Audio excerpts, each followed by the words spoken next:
Bonjour bien-aimés dans le Seigneur, gloire à notre Seigneur Jésus-Christ qui dans son amour nous a réveillés encore ce matin, a renouvelé toutes bonnes choses pour nous et nous a donné la victoire sur nos ennemis. C'est pourquoi nous allons commencer notre journée avec l'exhortation et la prière afin que notre journée continue avec la présence du Saint-Esprit qui est notre guide et celui qui pourvoira à tous nos désirs en ces jours. Nous allons partager dans le livre de 2 Corinthiens le chapitre 5. Je vais lire à partir du verset 1 jusqu'à 5 au nom de Jésus-Christ. Nous savons en effet que si cette tente où nous habitons sur la terre est détruite, nous avons dans le ciel un édifice qui est l'ouvrage des dieux, une demeure éternelle qui n'a pas été faite de main d'homme. Aussi gémissons-nous dans cette tente, désirant revêtir notre domicile céleste. Si du moins nous sommes trouvés vêtus et non pas nus. Car, tandis que nous sommes dans cette tente, nous gémissons accablés parce que nous voulons non pas nous dépouiller, mais nous revêtir afin que ce qui est mortel soit englouti par la vie. Et celui qui nous a formés pour cela, c'est Dieu qui nous a donné les arrêts de l'esprit. Bien-aimés, nous allons partager sur est-ce que le corps est une occasion de chute pour nous? C'est une question que nous devons répondre. Si nous pouvons répondre à cette question, nous saurons qu'est-ce que le corps et comment vivre avec elle. Parce que est-ce que nous allons nous couper, sortir du corps? Loin de là, ce serait du suicide. Mais nous devons connaître que notre chair, parce que dans le corps, c'est la chair qui agit. Et la Bible nous a montré que la chair a des désirs contraires à l'esprit. Et les désirs de la chair se sont manifestés. C'est tout ce qui doit amener en enfer. L'impudicité, les envies, l'ivrognerie, toutes ces mauvaises choses, c'est cela qui constitue la chair. Bien-aimés, alors nous sommes enfants de Dieu. Nous vivons encore dans ce monde. Qu'allons-nous faire pour surmonter cela? Bien-aimés, d'emblée, j'aimerais expliquer quelque chose sur la chair. Sachez-le que la Bible nous dit dans Romains 8, 7, « Car l'affection de la chair est inimitié contre Dieu, parce qu'elle ne se soumet pas à la loi de Dieu et qu'elle ne le peut même pas. » Bien-aimés, regardez, la chair, elle est tellement têtue. La chair veut seulement qu'on lui donne ce qu'il veut, c'est-à-dire le nourrir par l'ivrognerie, par l'impudicité, par la magie, par tout ce qui est mauvais, car la terre a été séduite, la terre a été corrompue depuis Adam et Ève. Et donc, peu importe ce que tu veux, si c'est par ta propre force, tu ne pourras rien parce que la chair ne se soumet même pas à la loi de Dieu. Et elle a toujours des désirs contraires à la loi de Dieu. Et même si la chair voulait se soumettre, elle ne pourrait pas. Elle ne pourrait pas parce que elle est soumise à la loi du péché. Et maintenant, regarde, si tu veux vivre selon la chair, donc tu ne pourras même pas plaire à Dieu. Et si tu veux vivre selon la chair, tu es quelqu'un qui n'aura pas l'esprit de Dieu et celui qui n'a pas l'esprit de Dieu ne peut pas lui appartenir. Si tu veux vivre selon la chair, sache que tu ne vivras pas bien avec les frères et les sœurs parce que tu seras toujours redevable à la chair pour vivre selon la chair et la chair t'amènera toujours à l'orgueil excessif pour que tu finisses en enfer. Alors, si tu veux vivre comme la chair te dit de vivre, sache que tu vas mourir. Parce que celui qui vit selon la chair est en train de mourir. Mais si tu vis selon l'esprit, donc tu dois faire mourir les actions du corps pour vivre. Alors ça, ce n'est pas facile. Sachez-le que l'affection de la chair, c'est la mort. Tandis que l'affection de l'esprit, c'est la vie et la paix. Alors, tu peux me poser la question, comment maintenant vivre selon l'esprit? D'abord, ce que nous devons savoir, que ce n'est pas impossible, car Jésus-Christ a condamné le péché dans la chair. Dieu a envoyé Jésus-Christ mourir pour nous à la croix. Cet acte de la croix a fait que le péché soit condamné dans la chair et que tout ce qui pourrait être puissance de la chair soit condamné et brisé par Jésus-Christ à la croix. Ça, c'est l'œuvre de la croix. Jésus-Christ nous a libérés de l'œuvre de la croix, de l'œuvre de la chair, de cette pouvoir qui détenait la chair. Et la Bible nous dit dans 1 Pierre 4, 1, « Ainsi donc, Christ ayant souffert dans la chair, vous aussi, armez-vous de la même pensée, car celui qui a souffert dans la chair en a fini avec le péché. » La seule chose à faire ici, c'est d'être armé comme Jésus-Christ, de cette pensée de victoire dans la souffrance contre la chair, afin que tu finisses avec les péchés. Pourquoi tu vas finir avec les péchés? Parce que si tu vis selon l'esprit, tu n'accompliras pas les œuvres de la chair. Et maintenant, pour y arriver, Marc 14, 38 nous dit « Veillez et priez afin que vous ne tombez pas dans la tentation, car l'esprit est disposé, mais la chair est faible. » Bien-aimé, l'esprit est disposé, mais la chair est faible.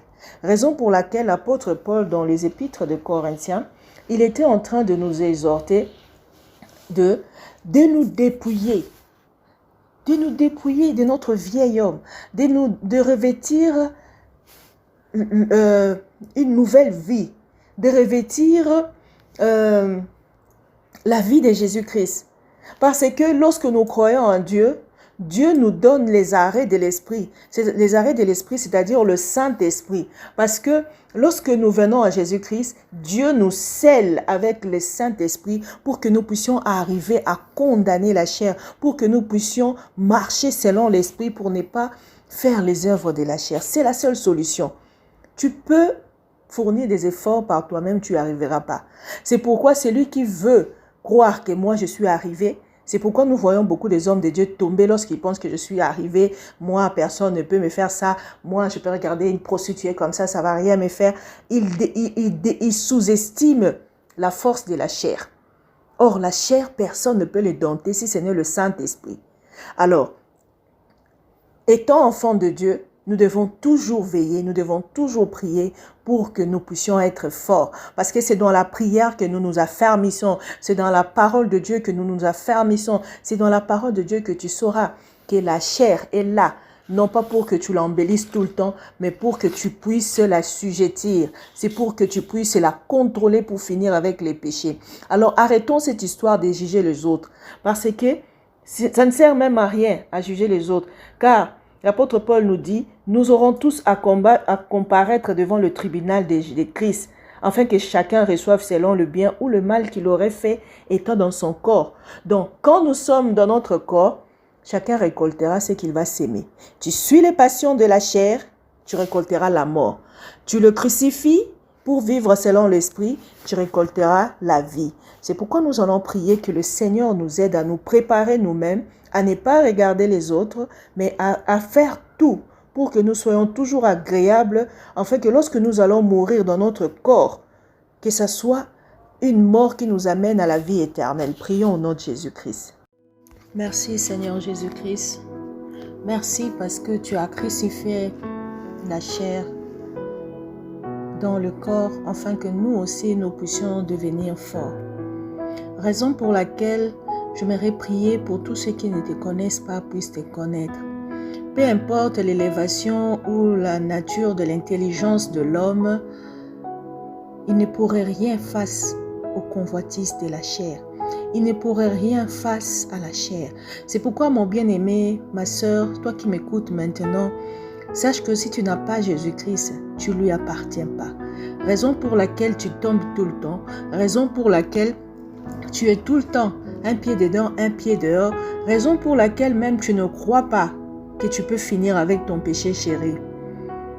Parce que tu crois pouvoir avoir Jésus-Christ, mais tu ne l'as pas. Ceux qui ont Jésus-Christ appartiennent à Dieu et leur vie est focalisée par l'Esprit de Jésus-Christ. Ils marchent selon l'Esprit et ils n'accomplissent pas les œuvres de la chair.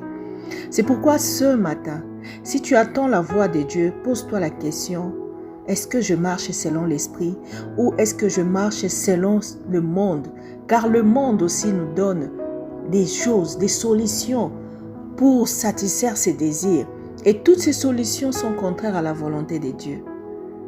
Laissons que le Saint-Esprit nous guide. Laissons le Saint-Esprit nous guider, nous diriger dans le droit chemin. Éternel, donne-nous la force de laisser le Saint-Esprit coordonner les choses en nous. Nous montrer ça c'est mauvais, ça c'est bien. Nous diriger. Et même quand nous ne voulons pas marcher comme il veut, même si nous ne voulons pas arrêter de voler, mais que lorsque le Saint-Esprit nous le demande, que le Saint-Esprit ait le devant, qu'il soit la priorité dans notre vie, qu'avec pleurs, mais que nous arrêtons l'impudicité, avec pleurs, mais que nous arrêtons de vivre avec des maris d'autrui, des femmes d'autrui, de vivre en concubinage, de vivre dans l'impudicité, dans la fornication, dans l'adultère. Oh, la Bible nous dit que celui qui pêche contre son corps pêche doublement. Parce que regarde, après le péché, non seulement tu as péché contre Dieu, mais ton corps va commencer à te culpabiliser. Lorsque tu attrapes une grossesse, lorsque tu tombes malade, même ton corps pleure. Et tu le ressens, tu as des remords, tu regrettes. Mais arrête, demande la force au Saint-Esprit. Saint-Esprit, guide mes frères et sœurs. Guide-nous, Seigneur, oh Dieu, à te laisser guider, à nous transformer. Nous sommes faibles, nous ne pouvons pas arrêter avec tout ce que nous faisons, tout ce qui nous nourrit. Mais avec toi, nous voulons faire l'expérience. Nous voulons marcher selon la foi et non selon la vue. C'est pourquoi aide-nous, Saint-Esprit. J'ai prié pour les prostituées, j'ai prié pour les sorciers, les occultistes et les magiciens. Je demande à ce que le Saint-Esprit tu touche leur cœur de pierre, afin que tu le transformes en chair au nom de Jésus. Qu'ils soient transformés, qu'ils abandonnent le mal et qu'ils reviennent à toi. Ils ont besoin de toi. Ils ont besoin de toi pour sortir de là. Ils ont besoin de toi face à face, Seigneur. Fais-leur voir que tu es vivant et à l'œuvre. Au nom de Jésus-Christ, je viens prier pour tous ceux qui sont dans la perdition. Seigneur, touche. Les temps sont mauvais. Touche le cœur. Touche, Seigneur, oh Dieu, tout ce qui affectionne nos œuvres de la chair. Tout ce qui marche selon le monde. Nous ne sommes pas de ce monde. Donne, Seigneur, à ton enfant de comprendre que nous sommes pèlerins. Nous sommes dans un pèlerinage qui va finir bientôt. Et que chacun se prépare. Et que chacun se prépare au nom de Jésus-Christ. Oh Seigneur, merci parce que tu prends soin de tes enfants. Merci parce que tu protèges le corps de Christ. Merci parce que tu fortifies tes enfants. Nous voulons être scellés avec le Saint-Esprit pour que le désir de la chair ne monte même pas, n'ose même pas. Nous voulons vivre avec ce que tu nous donnes. Nous voulons avoir le contentement au nom de Jésus-Christ. Je bénis, Seigneur, ceux qui sont en train de manquer. Tu connais, Seigneur, oh Dieu, ce qui est bon pour tes enfants. Tu es un bon Père. Seigneur, ceux qui te demandent la nourriture, donne-leur. Ceux qui te demandent la guérison, donne-leur. Ceux qui te demandent, Seigneur, la paix. Il n'y a de paix qu'en toi, Seigneur Jésus. Oh Seigneur, je te prie de renouer avec ceux qui sont perdus. Je te prie comme un bon Père de chercher cette âme perdue et de le ramener dans le droit chemin, de renouveler nos esprits, nos pensées, nos corps et nos âmes, afin que nous puissions nous affectionner à l'esprit, afin de marcher selon l'esprit. C'est pourquoi loin de nous toute pensée négative, loin de nous toute pensée d'abandonner, loin de nous toute pensée que nous sommes destinés à la mort ou à l'enfer, au nom de Jésus-Christ. Car nous devons apprendre à nous battre comme des vaillants pour que nous puissions crucifier la chair et finir avec le péché. Merci Seigneur Jésus-Christ, que cette parole soit gravée dans ma mémoire, dans la mémoire de mon frère et de ma sœur, afin qu'en ce jour nous puissions marcher avec et que nos journées soient bénies. Au nom de Jésus-Christ. Amen.